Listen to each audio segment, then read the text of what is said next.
어, 마가복음 9장 42절에서 50절까지 저와 교독하시겠습니다. 또 누구든지 나를 믿는 이 작은 자들 중 하나라도 실족하게 하면 차라리 연자 맷돌이 그 목에 매어 바다에 던져지는 것이 나으리라.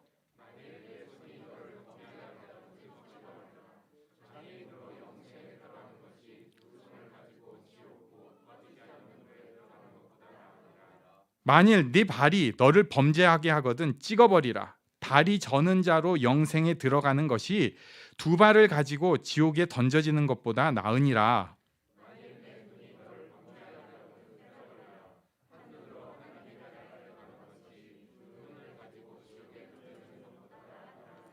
거기에서는 구더기도 죽지 않고 불도 꺼지지 아니하느니라. 함께 읽습니다. 소금은 좋은 것이로되 만일 소금이 그 맛을 잃으면 무엇으로 이를 짜게 하리요. 너희 속에 소금을 두고 서로 화목하라 하시니라. 아멘. 오늘 본문은 전체적인 내용으로 좀 봐야 합니다. 너무 코만 바꿔 보면은 이게 무슨 얘기인가 하고 오해를 할 수가 있어요. 전체적인 내용 42절입니다. 우리 한번 42절 같이 읽겠습니다. 시작. 또 누구든지 나를 믿는 이 작은 자들 중 하나라도 실족하게 하면 차라리 연자 맷돌이 그 목에 매어 바다에 던져지는 것이 나으리라. 이게 오늘 본문의 전체적인 큰 줄거리 스타트예요. 그러니까 실족하게 하지 말아라. 작은 자들도 실족하게 하지 말아라. 그걸 어느 정도로 강조를 하냐면은 43절부터 47절까지 그것을 설명을 하고 있는 거예요. 위에 42절 우리가 조금 전에 읽은 것은 실족하게 하는 것이라고 나오는데 이 43절부터 47절까지는 범죄라고 표현을 하고 있습니다. 우리 한번 43절 읽어볼까요? 43절 시작. 만일 내 손이 너를 범죄하게 하거든 찍어버리라. 장애인으로 영생에 들어가는 것이 두 손을 가지고 지옥 곧 꺼지지 않는 불에 들어가는 것보다 나으니라. 와우. 손이 범죄하게 하면, 그러니까 손이 사람들을 실족하게 하면은 찍어버리라는 거예요. 좀 셉니다. 44절에는 발이 범죄하게 하면, 그러니까 발이 사람들 실족하게 하면 찍어버리라는 거예요. 47절에는 눈이 범죄하게 하면, 눈이 사람들 실족하게 하면 빼버리라고 무섭게 말씀하고 계세요. 굉장히 끔찍하게. 그렇지만 또 명확하게 설명을 하고 계십니다. 사람들을 실족하게 하면, 특히 작은 자들 중에 하나라도 실족하게 하면 손, 발, 눈이라도 없애야 하는 마음을 가지라는 거예요. 손은 내가 하는 일을 대표로 표현하는 것이고요. 발은 내가 가는 곳을 표현하는 거예요. 눈은 내가 보는 것입니다. 그러니까 내가 한 일, 내가 가는 곳, 내가 보는 것이 작은 자들을 실족하게 하면 안 된다. 이런 말씀이에요. 그렇게 실족하게 할 거면 차라리 연자맷돌을 목에 메고 바다에 던져지는 것이 낫다.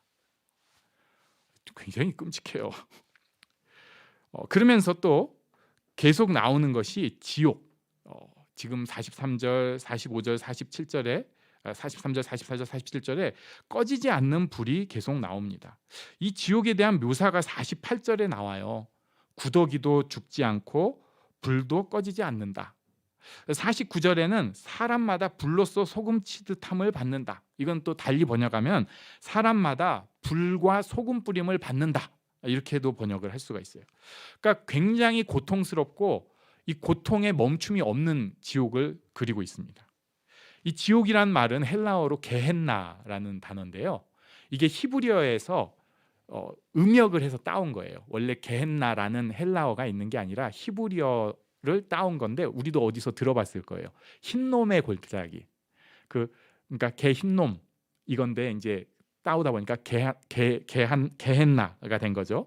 그러니까 흰놈의 골짜기가 이제 지옥을 대표하는 곳으로 그려지는데 여기가 원래는 몰록이라고 그 황소 형태를 한 신이 있어요. 이걸 우리 자랑스러운 솔로몬이 처음 드려왔습니다. 이 솔로몬이 참 귀한 분인데 실수를 많이 했어요. 그리고 여기서는 그 몰록신을 섬기는 이 제사의 정점이 뭐냐면은 아기들을 산채로 태워서 바치는 거예요. 아주 끔찍한 제사인데 이런 것을 실제로 아하스 왕이나 므낫세 왕, 어디서 들어봤는데 이게 나쁜 왕들이거든요. 이 사람들이 그렇게 자녀 제사 막 하는 거를 한 거예요. 그것을 요시야 왕이 종교 개혁을 하면서 거기 그 흰놈의 골짜기 게헨나를 이거 안 된다. 이건 이 몰록 이건 진짜로 안 된다. 이거는 진짜 이스라엘의 이건 암이다. 이건 절대로 안 된다 해가지고 쓰레기 뭐 이제 범죄자들은 그 시체를 거기다 막 버리고 뭐 동물 사체도 막 버리고 해가지고 사람들이 아예 접근을 못하게 그 온갖 오물 다 갖다 버린 거예요. 문제는 이제 그러면은 이게 막 썩고 그러잖아요. 그러니까 거기다 또 불을 질렀어요. 근데 이게 사체들이 있고 하다 보니까 불이 꺼지지가 않았다고 합니다. 불이 계속 타면서 끔찍한 곳이 되니까 사람들이 이 흰놈의 골짜기는 아예 근처도 안 가려고 하는 그런 곳이 됐고, 그곳이 이제 우리에게 지옥이 이런 곳이구나 하는 것을 보여준 것이 된 거예요. 요거는 그러니까 어떻게 볼 수 있냐면요, 예루살렘 바로 옆이에요. 흰놈의 골짜기가. 예루살렘을 정결케 하기 위해서 악하고 더러운 것을 갖다 버리는 데입니다. 그러니까 우리가 누군가를 실족하게 하면은 정결하게 하기 위해서 악하고 더러운 존재가 돼서 버려져야 된다는 의미로 받아들여지는 거예요. 그러니까 굉장히 거룩해 보이는 사람들한테 야, 너 개hen 나가야 돼, 이런 식으로 얘기를 하면 너는 더러워서 우상과 같아서 정결하기 위해서, 우리가 정결하기 위해서 넌 분리돼서 저기 가서 태워져야 돼, 이렇게 받아들여지는 겁니다. 우상 숭배하는 더러움을 격리시키는 곳에 내가 격리되어야 하는 상황을 얘기하고 있어요. 그러면서 이 모든 비유가 결국은 50절을 향하고 있습니다. 우리 50절을 다시 한번 같이 읽겠습니다. 시작. 소금은 좋은 것이로되 만일 소금이 그 맛을 잃으면 무엇으로 이를 짜게 하리요? 너희 속에 소금을 두고 서로 화목하라 하시니라. 화목하라. 소금을 두고 화목하라. 맛을 잃지 않는 소금. 그러면 이 소금이 뭘까? 우리가 이 본문을 볼 때 가장 대표적으로는 이 소금은 예수님의 이런 말씀들을 1차적으로 뜻한다고 볼 수 있어요. 예수님의 이런 경계하시는 말씀들을 우리가 마음속에 품고 있는 거예요. 이 예수님의 말씀이 힘이 있는 사람이 있습니다. 이 사람들은 말씀의 경계를 받아요. 소금을 품고 있는 사람이에요. 그런데 말씀이 힘이 없는 사람이 있어요. 자기 입에서는 얘기를 하고 있고 들은 것도 많은데 말씀이 힘이 하나도 없는 사람, 맛을 잃은 소금 같은 사람입니다. 또 조금 더 이 소금의 뜻을 확장시킬 수도 있어요. 왜냐하면 예수님께서 이 소금을 꽉 하나로 막 못 잡은 게 아니기 때문에 확장시키면은 요것을 성령의 역사, 또 하나님의 은혜의 역사, 이렇게도 볼 수 있습니다. 그러니까 우리 심령에 성령의 역사, 하나님의 은혜의 역사를 품고 사는 거예요. 그래서 성령께 순종하는 모습, 하나님의 은혜를 사모하고 바라보는 모습, 성령의 능력을 의지하는 모습, 이런 게 있는 사람은 맛을 잃지 않은 맛나는 소금이 돼서 제대로 되는데, 이게 성령을 의지하지도 않아요. 성령의 오히려 역사를 소멸하려고 해요. 하나님의 은혜를 무시하고 거절하려고 해요. 하나님께서 지혜를 주시는데 오히려 그것에 거역하려고 하는 사람들은 은혜가 사라지고 성령의 능력이 사라지고 맛을 잃은 소금과 같이 됩니다. 그래서 예수님께서 그러지 말아라. 네 안에 이 살아있는 말씀 품어라. 능력 있게 힘 있게 품어라.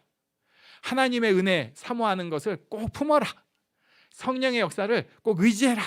이렇게 말씀하시는 거예요. 또 우리가 이것을 오늘 본문을 볼 때 이렇게 좀 생각을 해볼 필요가 있어요. 내가 말씀 따라가려고 하는 것, 하나님의 은혜를 사모하고 성령의 능력이 드러나는 것을 어떻게 체크해 볼 수 있을까? 나 때문에 실족하는 사람이 있으면요, 퍼뜩 정신을 차려야 됩니다. 이게 우리한테 주시는 알람이에요. 이 알람이 살아있는 사람은 그래도 소금을 갖고 있는 사람이에요. 나 때문에 실족하는 사람이 있으면은 알람 울렸다고 삐삐삐 소리 났다고 빨리 정신을 차려야 돼요. 내가 지금 잘하고 못하고 있는가를 어떻게 하는가? 겉으로 보기에는 잘하고 있고 잘 나가고 있는데, 그럴 때 나 때문에 실족하는 사람이 딱 생기면은 삐삐삐 알람이 울렸다고 생각을 해야 된다는 거예요. 이렇게 항변할 수가 있습니다. 아니 그러고 어쩌라고요? 내가 뭘 그렇게 잘못을 했냐고요? 사실 그런 경우가 많아요. 나는 별로 잘못 안 했는데 오히려 잘못했을 때는 넘어가더니 별 잘못 안 했을 때 저 사람이 실족해 버려요. 그러면은 그때 그냥 이렇게 생각하세요. 따질 게 아니라 어쨌든 알람이 울렸구나. 알람이 울렸구나. 그 사람이 잘했네, 내가 잘했네, 이걸 따지는 게 아니고 그 사람이 그 누군가가 지금 실족했다면 알람 울린 거예요. 오늘 어린이 주일이면서 또 가정 주일이기도 합니다. 그런데 실족하기 가장 쉬운 사람이 가족입니다. 이 지금 실족한다는 거는 단순히 사람들한테 호평을 받는다거나 좋은 인상을 주는 그런 얘기가 아니에요. 실족이에요, 실족. 웬만하면 잘하는 사람, 좋은 인상을 주는 사람도 가족은 실족하게 만들기 쉽습니다. 아이들이 실족하기 쉬워요.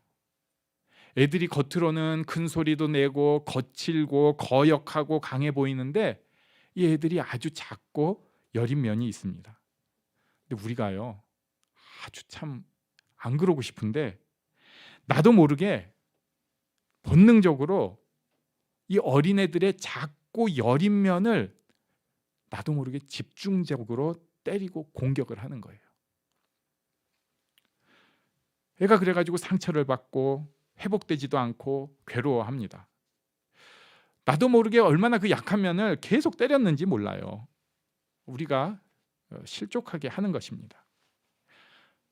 아빠들은 또 엄마들도 이것에 대해서 얘기하면은 너무 두루뭉실하게 잘 이해를 못할 때가 있습니다.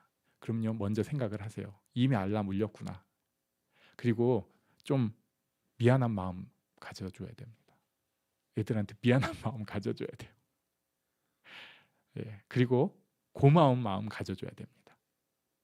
그러니까 우리가 축복의 마음을 가진 사람이라면 당연히 미안한 마음과 고마운 마음을 가져줘야 돼요. 이것은 아이들을 훈계하지 말아라 이런 얘기가 아니에요.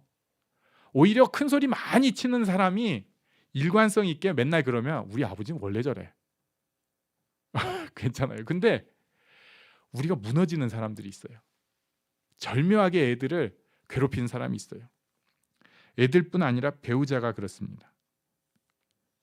배우자에 대해서 저보다 훨씬 강력합니다. 목사님이 와보시면 아는데요, 겉보는 거하고 달라요. 알아요. 그 사람이 실족했으면 그냥 무조건 알람 켜졌다고 생각하세요. 잘못을 따지는 게 아니에요. 그 사람이 실족했으면 삐삐삐 알람 울렸다. 내가 지금 뭔가 하나님 앞에 지금 매달려야 된다. 말씀이 살아있어야 되고 은혜를 붙잡아야 되고 성령을 의지해야 된다. 알람 울렸다. 이렇게 생각을 하셔야 된다는 거예요. 어떤 사람은 또 이렇게 얘기를 하기도 합니다. 근데요 목사님, 제가 실족을 했어요. 가족 때문에 제가 실족을 했어요. 그럴 수 있죠. 사실 그게 더 많거든요. 그러면은 또 퍼뜩 정신 차려야 됩니다. 내가 그렇게 팍 실족하면요, 우리 가족이 지금 지옥 가까지 온 거예요. 나 때문에. 내가 실족했으니까. 내가 실족했구나. 그러면은 오히려 기도해 주셔야 됩니다. 그 사람 위해서 기도해 주셔야 돼요. 끝이 안 나는 기도라도 기도해 주셔야 합니다. 내가 먼저 용납해 주고 예수 그리스도 이름으로 용서의 축복을 빌고 하나님의 은혜가 내 심령에 그 사람에게 임하도록 기도해 주어야 합니다. 말씀이 그 사람을 다스리고 나를 다스리도록 기도해 줘야 합니다. 내가 실족을 해도 역시 알람이 울린 거예요. 저는 이것이 교회 생활에도 똑같이 적용된다고 봅니다. 우리가 교회에서 죽은 교회는요 사실 별 일이 없어요. 죽은 교회 평화롭다, 거짓 평화예요. 아무것도 안 하니까. 그런데 좀 살아있고 움직이고 부딪히기 시작하면은 그럼 그때부터 실족하는 일이 생길 수 있어요. 생각하지도 못한 곳에서 갈등이 생깁니다. 마음이 상해요. 그래서 괜찮은 교회는 거기 그 상황에서 누군가를 실족하지 않게 하려고 자기 손발을 잘라내고 눈을 뽑는 심정으로 기도하고 있는 거예요. 누군가가 실족하면은 왜 저런 것이 있어? 그런 거 갖고 실족하고 있어. 그게 아니고요. 하나님의 알람이 울렸다고 생각하고 간절히 기도하는 거예요. 누군가는 다른 사람을 실족하게 하면은 연자맷돌을 메고 바다에 던져지는 것과 같은 그 절박한 심정으로 기도하고 하나님 앞에 나아가야 된다는 거예요. 제가 여기까지 생각을 하다 보니까 이런 생각이 들기 시작합니다. 야, 그러면은 차라리 숨어서 사는 게 낫겠다. 혼자 지내는 게 낫겠다. 아무 일도 안 하고 사람도 안 만나는 게 낫겠다. 나는 만나면 누구 실족하게 하는 사람이니까 맨날 말 실수하고 눈빛으로 입술로 실수하는 사람이니까 안 만나고 혼자 지내면 될 거 아니냐. 괜히 여기저기 만나고 말이지. 그러니까 갈등 생기고 괴로운 일 생기고 실족하게 하고 아우 진짜 너무 힘들어. 차라리 연자맷돌 두르고 물속에 빠지기 싫으니까 손 발 막 장애 생기는 거 싫으니까 조용히 가만히 있는 게 최고겠다. 이런 얘기를 하는데요. 그게 그렇지가 않습니다. 우리가 생각보다 악하고 못됐습니다.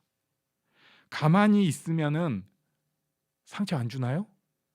가만히 있으면서 상처 주는 게 우리입니다. 할 일 안 함으로 상처 주는 방법이 우리에게 있습니다. 가만히 있으면서 괴롭게 하는, 실족하게 하는 게 우리예요. 또 하나님 나라의 관점에서 보면은 하나님께서 분명히 우리한테 달란트를 주셨어요.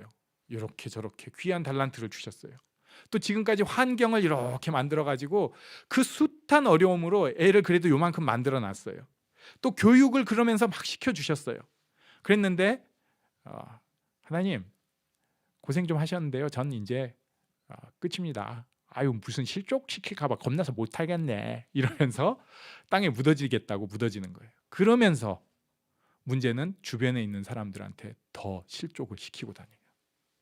안 그럴 수가 없어요. 차라리 내게 주신 대로 감사하고 누구 실족하게 하면은 아휴 알람 또 울렸어. 누가 나를 실족하게 하면 아휴 또 알람 울렸어.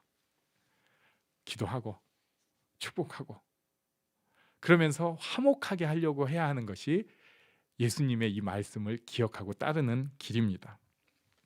알람을 기억해야 됩니다. 내가 실족했는가? 내가 실족시켰는가? 좀 더 쉽게 마음이 팍 상했는가? 마음을 팍 상하게 했는가? 알람 울린 거예요. 그러면 은혜 앞에 더 가야 합니다. 말씀 앞에 순종해야 합니다. 우리 아이들을 위해서 기도할 때도 사실 생각하면은 진짜 미안하죠. 참 내가 또 절묘하게 애를 또 찔렀구나. 야야야 자식이 없는 게 상팔자들아. 야야 아유 왜 애를 낳아서 그래. 나 진짜 이렇게 마음고생할 줄 몰랐어. 이런 소리 마시고 하나님께서 주신 축복의 기회고요. 나를 훈련시키고 이 아이가 또 커가게 만드는 길입니다. 알람 울렸구나. 말씀을 또 사모하라는 거구나. 내가 성령의 능력을 의지하라는 거구나. 하나님의 은혜를 사모하라는 것이구나. 하나님께서 주시는 알람을 기억하고 하나님 앞에 더 나아가는 그래서 깨어 기도할 수 있는 우리 모두가 되길